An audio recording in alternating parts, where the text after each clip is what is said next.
Halo, assalamualaikum warahmatullahi wabarakatuh. Jumpa lagi dengan gue Dedi Bedol. Saat ini gue berada di Pesona Kahuripan 9. Dan hari ini gue punya narasumber penting nih. Ya. Nah, ini Bang Rijal. Romeo sekarang. Oh, Romeo. Nah, untuk teman-teman yang mungkin suka nonton YouTube juga ya, nonton channel YouTube gue juga. Nah, tonton juga channel YouTube-nya apa aja? Lu punya channel YouTube? Punya. Apa tuh? Jadi lebih ke edukasi YouTube saya. Namanya Rams Channel lah. Rams Channel. Jadi nyarinya gimana kalau di YouTube tuh? Kalau itu kalau lebih gampang sih Rams Pesona Kahuripan aja. Rams Pesona Kahuripan. Nah, itu channel itu. Iya, benar. Nah, itu berisi tentang apa aja tuh, Jal? Ya, perihal produk-produk Bang Beten lah, produk Bang Beten, kemudahan apa yang disampaikan sama Bang Beten, terus edukasi sama marketing semacam hal itulah. Nah, sebelum itu lu background lu apa sih di Pesona Kahuripan juga kan lu ya? Iya, Pesona Kahuripan. Background lu itu di Pesona Kahuripan itu ngapain sih? Saya di Pesona Kahuripan itu dulunya sebagai tim KPR, tapi di PIC-nya Reject, Kak. Oh, di PIC Reject. Nah, oke teman-teman. Makanya nanti sekalian nih kita cari, udah ketemu narasumbernya nih Bang Rijal. Jadi teman-teman yang mungkin pengen pengajuan terus takutnya reject seperti apa, nah di episode kali ini gue akan bahas tentang reject bank. Pokoknya panteng terus channel gue, jangan lupa di subscribe, di like, dan di komen. Oke.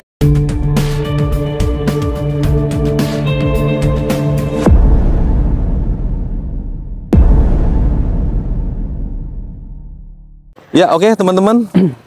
Nah, kita jalan-jalan nih, Jal. Ya kan? Ini udah jadi kayak ngosor sebenarnya. Ngosor. Iya, programnya program ngosor kalau di dia nih. Jal. Iya, Pak. Gimana? Contohnya seperti apa aja sih, Jal, kalau rumah yang pengajuan-pengajuan yang di reject yang sering lu dapetin itu biasanya reject di apa aja sih, Jal? Kalau yang paling umum ya, yang terjadi biasa. Tapi saya kalau yang paling umum ini saya nggak perhitungkan reject karena dia itu bisa by phone. Namanya gitu. reject kondar. Oh, reject ya. Kontak darurat. Kontak darurat sama atasan. Kalau itu bisa reject apa bisa di ACC sih? Kalau cuma nggak bisa ditelepon nih. Misalkan di situ kan ada nomor telepon, terus nggak bisa ditelepon nih.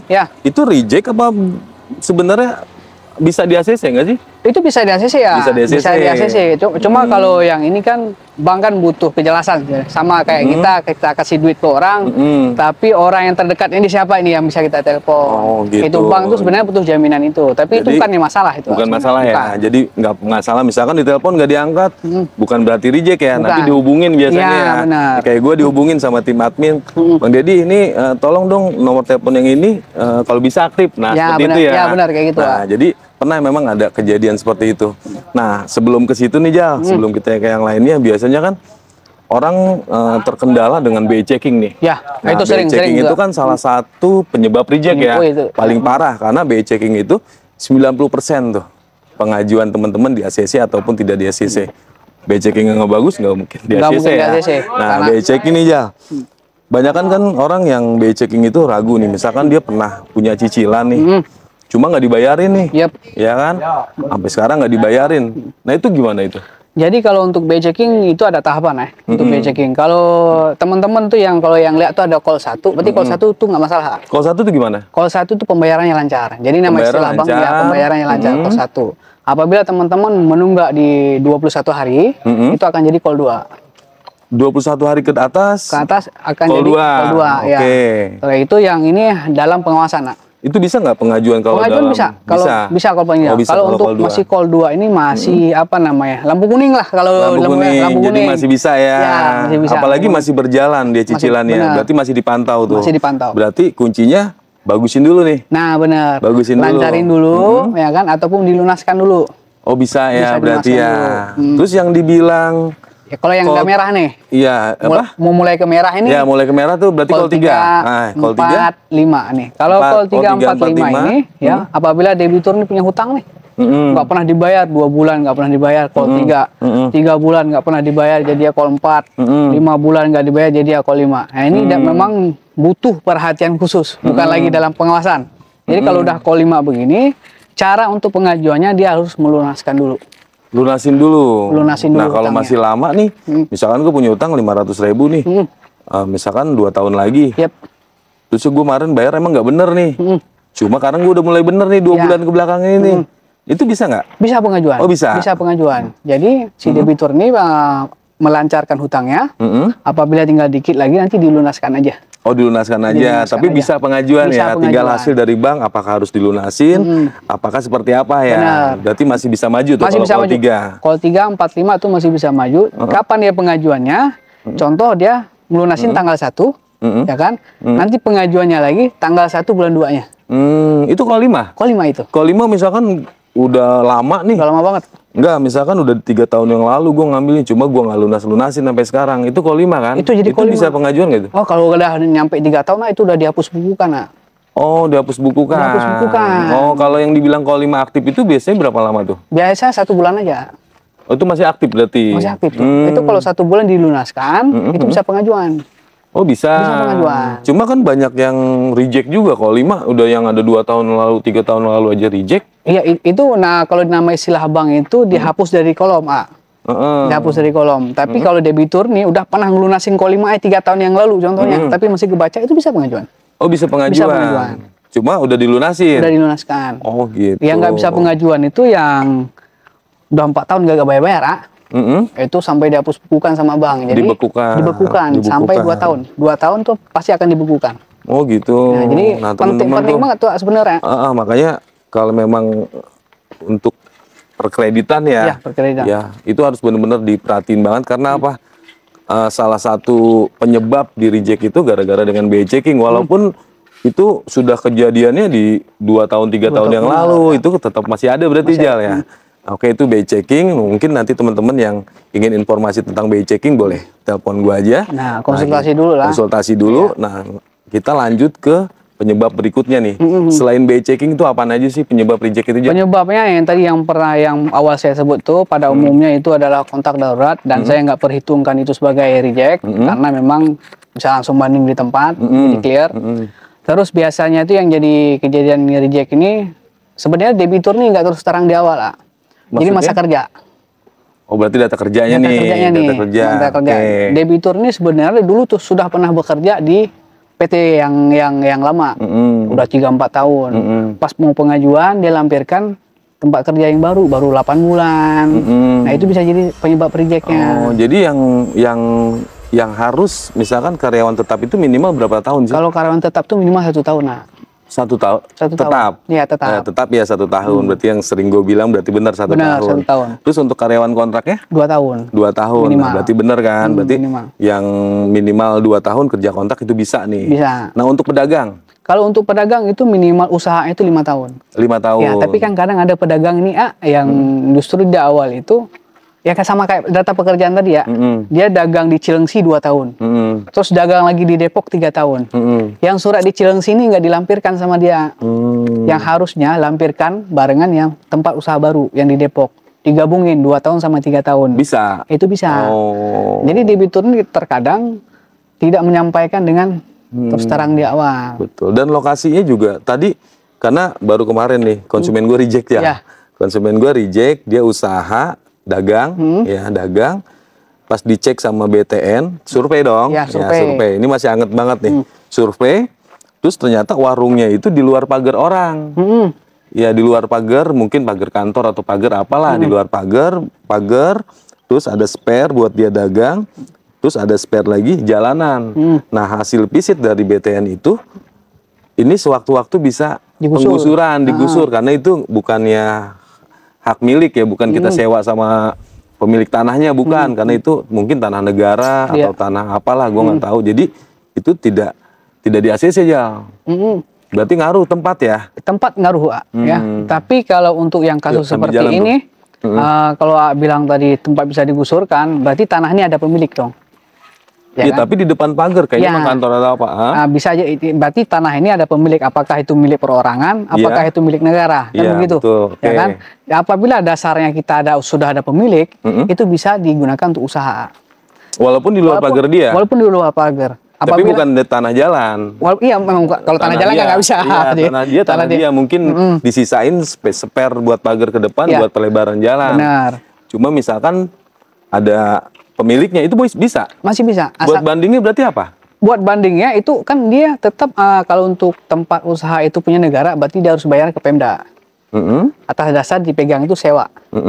Apakah sewa itu ke pemilik lahan, apakah itu sewa yang ke Pemda, atas dasar itu bank yang pegang. Apabila nanti digusur, dipindah ke tempat baru, yang kayak tadi saya bilang, dia dagang di Cilengsi 2 tahun, dagang di Depok 3 tahun, lampirkan surat usahanya yang dari tempat awal. Siap. Coba nanti gue tanya nih ke konsumen gue nih, bisa nggak dia melampirkan surat sewanya itu ya, surat sewa dari pemilik lahannya ya. Oke. Itu atas dasar itu.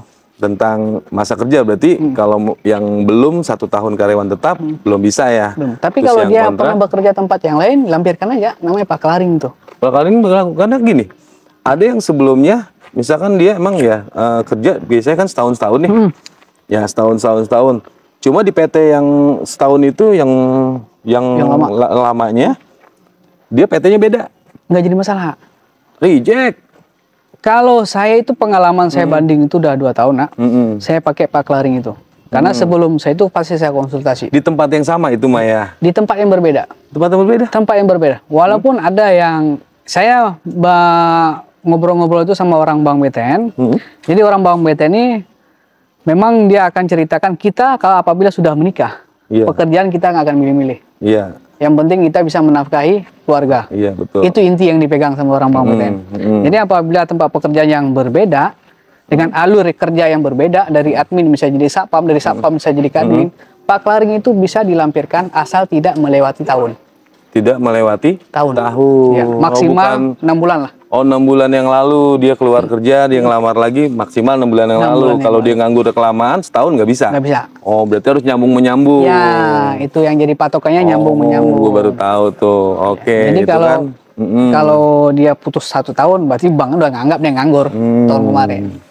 Ya, tapi bisa ya? Bisa itu. Bisa ya? Bisa. Oke, itu berarti ada ilmu baru lagi tuh. Nah, teman-teman pokoknya pantang terus. Nah, itu baru dari segi pekerjaan ya. Ada lagi nggak sih yang bikin jadi potensi reject itu? Waduh, sebenarnya kalau potensi reject ini yang menjadi PR Pesona Kahuripan sebenarnya itu scoring. Scoring itu apa? Reject scoring ini reject yang belum terpecahkan. Biasanya reject scoring ini terjadi itu karena debitur ini memiliki 3 sebenarnya terjadi itu. Data pekerjaan. Jadi dia pernah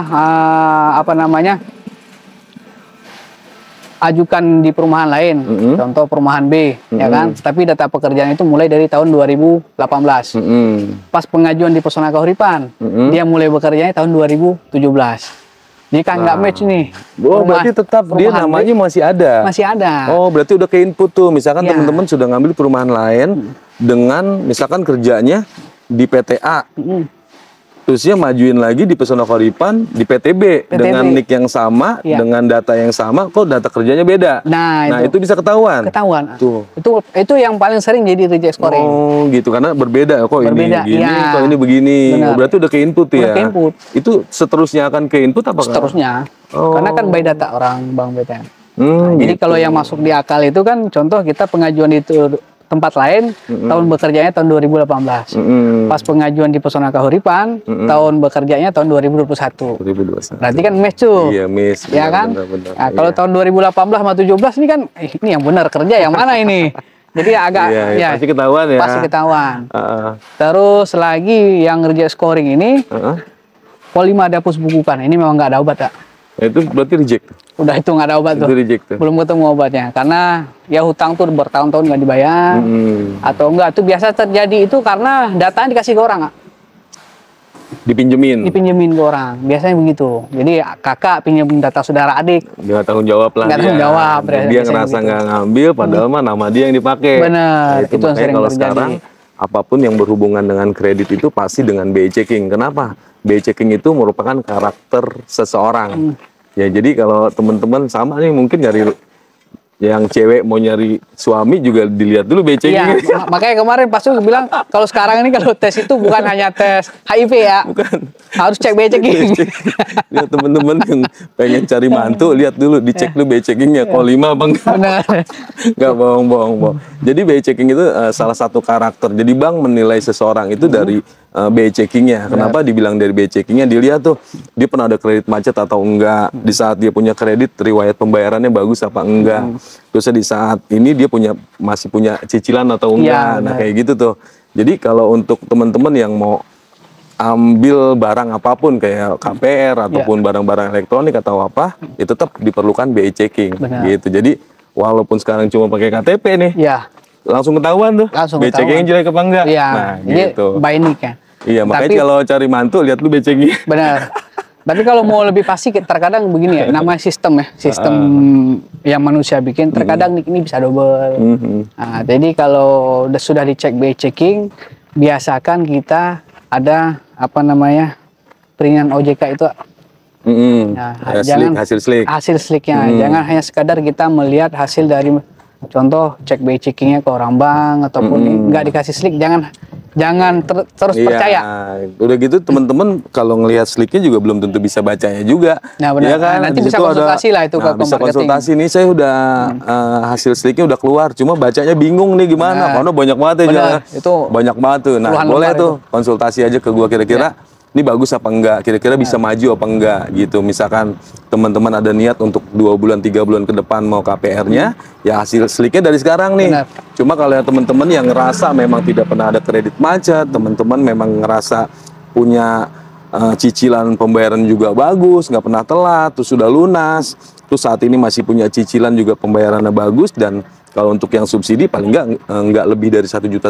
Nah itu mah jangan kelamaan, buru-buru aja Jal ya, gitu. Karena di saat ingin KPR itu bukan cuma sekedar punya uang ya Jal ya, bukan sekedar kita kerja, cuma ada beberapa persyaratan ya, kayak data diri emang harus sudah update Dukcapil ya nggak Bro ya.